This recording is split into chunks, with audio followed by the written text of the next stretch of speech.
The sun hung low over the savanna, a molten or bleeding crimson into the horizon, casting long shadows that stretched like fingers across the parched earth. Elias Kane, a wanderer with a heart as restless as the wind, trudged through the knee-high grass, his boots crunching against the brittle stalks. His weathered face, lined with the stories of 1,000 miles, was etched with exhaustion. He'd been tracking a wounded antelope for hours, not for sport but for survival. His water flask long dry, his stomach a hollow drum. The air was thick with the scent of dust and distant rain, a promise unfulfilled by the cracked ground beneath his feet. Elias was no stranger to the wild. A former wildlife photographer turned nomad, he'd spent years capturing the raw pulse of nature. Cheetahs in mid-sprint, elephants mourning their dead, vultures spiraling in silent requiem. But the savanna was merciless today, its silence oppressive, broken only by the occasional cry of a far-off bird. He adjusted the worn strap of his rucksack, its weight a reminder of the meager supplies within. A knife, a flint, a tattered journal. His camera, once his lifeline, lay broken in a drawer back in Nairobi, a casualty of a reckless encounter with a charging rhino. As he crested a low rise, the world shifted. There, in a shallow depression ringed by acacia trees, lay a lion. Not just any lion. A massive male, its mane a tangled crown of gold and shadow, its ribs stark against its tawny hide. The beast was dying. Its breath came in shallow, ragged gasps, each one a labored defiance of the inevitable. Blood matted its flank, seeping from a gash that spoke of a brutal fight, perhaps with a rival or a poacher's spear. Its amber eyes, though dimmed, flickered with a fire that refused to be extinguished. Elias froze, his pulse a drumbeat in his ears. He'd seen lions before countless times, but never like this, never so close, so vulnerable. Instinct screamed at him to retreat, to leave the king to its fate. But something held him rooted, a pull he couldn't name. The lion's gaze met his, and in that moment, the world seemed to contract, the vast savanna shrinking to the space between man and beast. There was no menace in those eyes, no threat, only a quiet, almost human resignation, laced with something else, something that made Elias's breath catch. He took a cautious step forward, his hand hovering near the knife at his belt. The lion didn't stir. Another step, the grass whispered underfoot, and still, the beast remained still, its eyes tracking him with an intensity that felt like a conversation. Elias knelt a few paces away, his heart a tangled knot of fear and awe. The lion's wound was worse than he'd thought. A deep tear, likely infected, oozing a sickly warmth into the cooling air. Flies buzzed lazily around it, drawn to the promise of decay. Elias had no medical kit, no way to help. Yet he couldn't walk away. He spoke softly, his voice a low murmur, as if soothing a wounded friend. "Easy, big fella. I'm not here to hurt you." The words felt absurd, a fragile offering to a creature that could snap his neck with a single swipe. But the lion's ears twitched, and its gaze softened, as if it understood. Minutes stretched into an eternity. The sun dipped lower, painting the sky in hues of fire and bruise. Elias sat cross-legged, his rucksack beside him, and began to talk. Not to the lion, but to himself, to the silence, to the ghosts of his past. He spoke of his father, a stern man who'd taught him to fear the wild, of his sister, lost to fever in a village clinic, of the photographs he'd taken, each one a prayer to capture something eternal. The lion listened, or seemed to, its breathing a faint rhythm beneath his words. Then the impossible happened. The lion moved, not with aggression but with purpose. It dragged itself closer, its massive paws scraping the earth, its body trembling with the effort. Elias's breath caught, his hand tightening on the knife. But the lion stopped just short of him, its head lowering until its mane brushed the ground. It let out a low, rumbling sound. Not a growl, but something softer, almost a plea. Then, with a final shudder, it pressed its head against Elias's knee, its weight heavy, warm, alive. Elias's heart thundered. He'd heard stories of lions, tales of ferocity, of primal instinct. But this was something else. A surrender, a trust, a moment that defied every law of the wild. His hand hovered, trembling, before settling lightly on the lion's mane.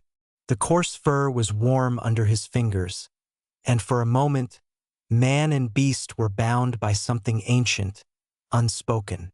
Night fell, cloaking the savanna in velvet darkness. Elias stayed, his hand never leaving the lion. He didn't know why, only that he must. Hours passed, marked only by the lion's weakening breaths and the distant howl of a hyena. Then, just before dawn, the lion stirred again. Its eyes, now clouded, found his once more. With a final, shuddering effort, it raised its head and let out a roar. Not the earth-shaking bellow of a healthy lion, but a soft, broken sound that carried a weight Elias couldn't fathom. It was as if the lion was speaking, not to him but to the world, to the stars, to something beyond. The roar faded, and the lion's head sank back to the earth. His chest stilled. Elias sat, frozen, his hands still buried in its mane, tears burning tracks down his dust-streaked face. He didn't know how long he stayed there, only that the sun was rising when he finally stood, his legs numb, his heart heavy with a grief he couldn't name. But the story didn't end with the lion's death. As Elias rose, he noticed something glinting in the grass. A small, intricately carved pendant, half buried in the dirt near the lion's paw. It was no natural object, its surface etched with symbols that seemed to pulse with a faint, otherworldly light. Elias picked it up, his fingers tingling as if it held a current. He turned it over, and the symbols seemed to shift, forming words in a language he didn't know, yet felt he should. He looked back at the lion, its body now still, its majesty undimmed even in death. The pendant, the lion's behavior, the roar. They were pieces of a puzzle he couldn't yet solve. But as he slipped the pendant into his pocket, he felt a shift in the air, a whisper of something vast and ancient stirring. The savanna was no longer just a place of survival. It was a stage, and Elias had just stepped into a story that would shake the world. The savanna woke with the dawn, its colors sharp and unforgiving, as if the world had no patience for the grief that clung to Elias Kane. He stood over the lion's body, the pendant heavy in his pocket, its strange warmth a constant pulse against his thigh. The air was alive with the chatter of birds and the distant bark of a baboon. But to Elias, it felt like a chorus of accusation. He'd witnessed something sacred, something impossible, and now the lion lay dead, its amber eyes dulled, its mane a lifeless crown. Yet the pendant, with its cryptic symbols, whispered of a story unfinished. Elias knew he couldn't stay. The hyenas would come soon, drawn by the scent of death, and he had no strength to fend them off. He knelt one last time, placing a hand on the lion's flank, a final farewell to a creature that had, in its dying moments, trusted him in a way no human ever had. With a heavy heart, he turned and began the long trek back to the nearest village, the pendant a secret he wasn't ready to share. The village of Queasy was a cluster of mud brick huts and corrugated roofs, nestled in a valley where the savanna grudgingly gave way to patches of green. Elias arrived at midday, his clothes stiff with dust, his face gaunt. The villagers knew him, a quiet man who passed through every few months, trading stories for supplies, but today their eyes lingered. They sensed something different, a weight in his step, a shadow in his gaze. He bartered for water and a meal, saying nothing of the lion or the pendant, though its presence burned in his pocket like a coal. In the shade of a baobab tree, Elias sat with his journal, sketching the pendant's symbols from memory. The lines were intricate, curling like vines, sharp like thorns, and they seemed to shift under his pencil, as if resisting capture. An elder named Masigo, her face a map of wrinkles, approached, her curiosity piqued. "You've seen something, wanderer," she said, her voice low, as if the wind might carry her words to the wrong ears. Elias hesitated, then showed her the pendant. Her eyes widened, and she muttered a word in a tongue he didn't recognize. Isolwane. Masego's story came in hushed fragments. The pendant, she said, was no mere trinket. It was a relic of the Amidlozi, the ancestors who walked between worlds, binding man and beast in a covenant older than the mountains.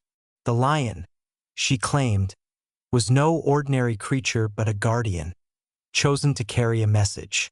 Its death was not an end but a beginning, and Elias, by touching it, had been marked. "The world will know," she warned, "but not all will welcome it."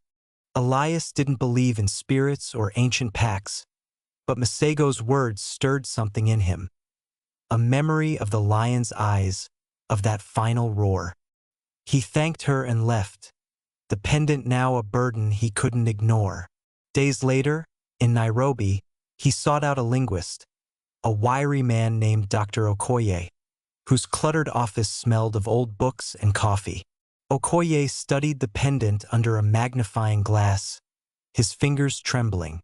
"These symbols," he murmured, "they're not from any known script, but they resemble fragments of proto-languages, older than Sumerian, older than anything."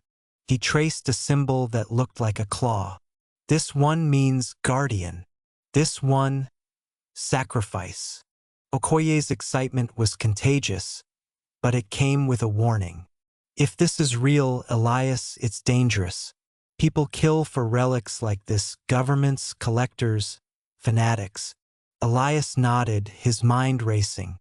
He posted a photo of the pendant online, hoping to crowdsource answers, but within hours, his inbox was flooded.